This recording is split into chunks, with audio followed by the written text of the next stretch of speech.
You know, the terms that we use in science are used very specifically in science as terms of art, but they have very different meanings on the street, and this is a source of a lot of confusion.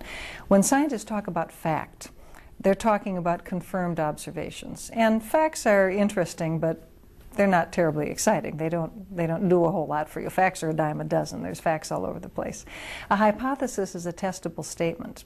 You're saying, you know, what's the relationship between this and this? And you go out and test it, and you either accept or reject your statement of that relationship. Hypotheses are very useful. They're very helpful. They help us build theory. Theories are the most important things in science. Theory to a scientist means explanation. And these are logical constructs of facts, of tested hypotheses, of laws, of all kinds of stuff that, taken together and put in a logical descriptive fashion, help us understand some kind of natural phenomenon. Most lay people think that theories are guesses or hunches or something that you don't have to take terribly seriously. It's not such a big deal. Completely opposite in science. Theories are the most important things in science. What a lot of, unfortunately, textbooks lead people to misunderstand is that a really good theory grows up into a law, as if theories are refined and then become laws, and laws are somehow more important than theories. In science, actually, what a law is a descriptive generalization. So we talk about the laws of thermodynamics that tell you about heat under different circumstances. You hear about the laws and study the laws of heredity that Mendel developed, the law of independent assortment and so forth, because theories explain laws. So in general, the hierarchy of explanation is very different in science than it is in the general public.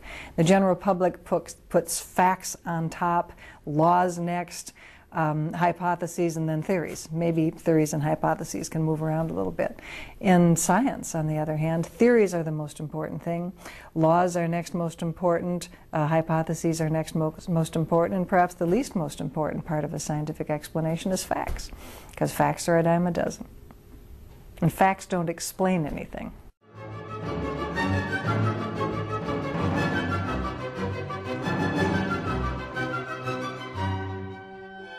I'd like to say a few words about how science goes from making observations all the way to turning those observations into theories. And I'm going to naturally reflect my own field of geology. It began by people observing things that we see every day, like rivers, for instance, flowing. And people began to notice that big rivers tend to flow in big valleys. They notice that rivers get bigger downstream. They notice that when tributaries come into a mainstream, they generally make an angle that points upstream, and so on and so forth. These are observations. And after you make enough observations, you realize that these are scientific facts.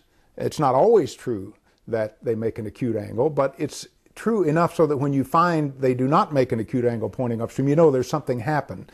Something has happened of geologic interest. So we have observations, and gradually they turn into facts. Somebody a long time ago noticed that the sun rose in the east and set in the west. And after a while, that becomes a fact, and we can be absolutely certain that tomorrow the sun is going to rise in the east and set in the west, and you and I would stake our life on that. Right? Right. But why? It appears that the sun moves around the earth. And Ptolemy worked out a theory that had the earth at the center of the solar system and the sun working around, revolving around it, and everything else, that lasted for many, many centuries and explained things pretty well, but not quite well enough. And so at some point, another person, Copernicus, got the idea that it might be the other way around, and maybe the sun is at the center of the solar system and the earth is going around the sun, and so are the other planets. And so there was an observation, there was a fact, but the hypothesis of Ptolemy, or you might even have to call it a theory since it lasted so long, was then replaced by another theory. So to get to a theory, you have to have something that explains all the known observations, the facts, that survives the test of time, that has predictions. Like if you accept Copernicus's theory, then you can predict the motion of the planets. And when you look at the motion of the planets, astronomers do that, they find that they meet much better than they did with Ptolemy's system, the observation. So science progresses from observation to fact, then some explanation, a hypothesis, and then once the hypothesis is supported, corroborated over and over and over, it becomes a theory. And we've seen this happen in geology where continental drift was rejected, rejected, rejected. Then suddenly, at one meeting almost, one scientific meeting, it was accepted in a new form, plate tectonics. This was about 40 years ago. And plate tectonics is now a very strong theory. It's been around 40 years. Evolution has been around for 150 years or so. And no one has ever disproven it. If it's wrong, why can't it be shown to be wrong?